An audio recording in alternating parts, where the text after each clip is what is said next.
Viral, momen polisi gendong lansia yang tak kuat lewati jalan menanjak ke gereja. Dibagikan oleh Instagram @polres_grobogan_official, tampak dalam video itu seorang anggota kepolisian sedang menggendong kakek berbaju batik. Sambil menahan kakek itu, ia mendaki jalanan yang cukup menanjak untuk sampah di gereja itu. Kakek itu pun terlihat tersenyum sembari mengkalungkan tangannya di punggung polisi tersebut.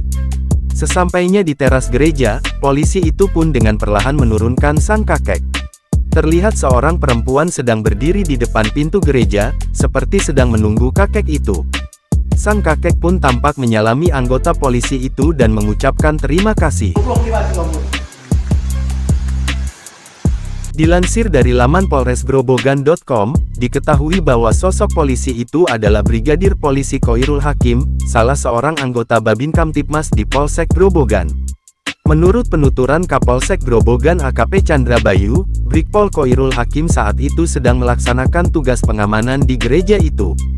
Hatinya terketuk ketika melihat seorang kakek yang berusia lanjut berjalan dengan tongkat di tangan kanannya, terlihat kesulitan berjalan di jalan yang menanjak saat menuju gereja untuk melaksanakan ibadah kebaktian Jumat Agung.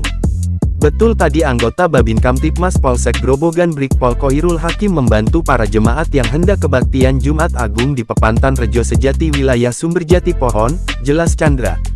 Aksi Brigpol Khoirul Hakim pun viral dan videonya telah diunggah ulang oleh banyak akun di media sosial.